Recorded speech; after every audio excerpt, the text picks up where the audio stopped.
ఒంగోలు నియోజకవర్గ ప్రజల సమస్యల పరిష్కారానికి ప్రజా దర్బార్ కార్యక్రమం వేదికగా నిలిచింది. ఆదివారం నిర్వహించిన ప్రజా దర్బార్ కార్యక్రమంలో ఒంగోలు ఎమ్మెల్యే శ్రీ దామచర్ల జనార్దన్ రావు పాల్గొని నియోజకవర్గం నలుమూలల నుంచి వచ్చిన ప్రజల నుంచి నేరుగా వినతి పత్రాలు స్వీకరించారు.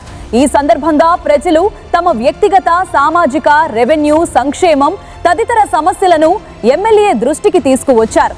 ప్రతి వినతిని క్షుణ్ణంగా పరిశీలించిన ఎమ్మెల్యే సంబంధిత శాఖల అధికారులతో మాట్లాడి సమస్యలను త్వరితగతిన పరిష్కరించాలని ఆదేశించారు. ప్రజల సమస్యల పరిష్కారమే తమ ప్రభుత్వ ప్రధాన లక్ష్యమని, ప్రతి అర్జీపై ప్రత్యేక దృష్టి సారించి బాధితులకు న్యాయం జరిగేలా చర్యలు తీసుకుంటామని ఎమ్మెల్యే దామచర్ల జనార్దన్ రావు తెలిపారు. ఈ కార్యక్రమంలో వివిధ శాఖల అధికారులు, ప్రజా ప్రతినిధులు, పార్టీ నాయకులు, కార్యకర్తలు పాల్గొన్నారు. సర్వేకి పెట్టి అర్జీ పెట్టి ఇప్పుడు 6 నెలలు అవుతుందంట. ఏంటో ప్రాబ్లం అడుగు, అవసరమైతే పోలీస్ సపోర్ట్ తీసుకోమనండి. అతనికి ఏమైనా భయం ఉంటే ఇంకో సర్వేని కూడా ఇద్దరిని పంపించి చేపించాలి.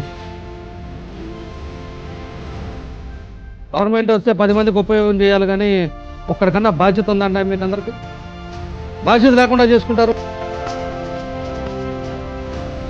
మన ఎంత 280 మంది వచ్చారా ప్రజా దర్బారు, వాళ్ళందరూ లిస్ట్ తీసుకొని ఒక్కొక్కడికి ఫోన్ చేసి మీ పని అయిందా లేదా, ఆ ప్రజా దర్బార్లో ఇచ్చిన వాళ్ళందరూ కడుక్కోమని చెప్పండి.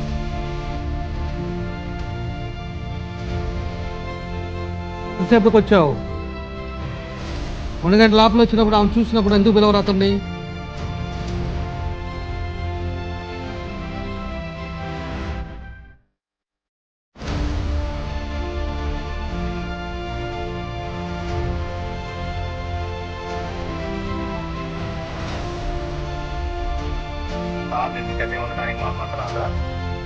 నేను ఒక పని చేయి, వీళ్ళందరూ నోట్ చేసుకోండి, వీళ్ళ ఆధార్ కార్డులు అన్నీ తీసుకోండి ఒకసారి.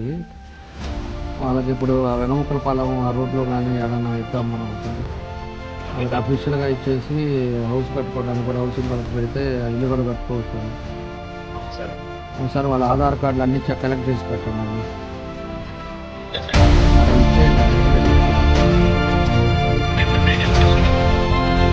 ఐడియా లేదంటే నెక్స్ట్ మంత్లో అవుతుంది రాదంటే ఐడియా లేదంటే రేపు ఐడియా ఇప్పుడు కూడా ఇంకా ఉంటుందా? ఆ లిస్ట్ కాదు, మొత్తం అప్పుడు అప్లై చేసి 16,000 మందికి అప్లై చేశారు. 16,000 మందికి 16,000 మందిలో ఇప్పుడు ఆల్రెడీ 4,000 శాంక్షన్. ఆ 4,000 లిస్టులో దాంట్లో ఏముంది అర్థమవుతుందా? ఆ 4,000 చూసిన తర్వాత ఫార్మింగ్ వెళ్ళినాయో చూడండి. దాంట్లో డబ్బులు తీసుకున్న వాళ్ళు ఎవరు, డబ్బులు తీసుకోకుండా ఇంకా ఉన్న వాళ్ళు ఎవరు అనేది అడగండి. అప్పుడు నీకు క్లారిటీ వస్తుంది.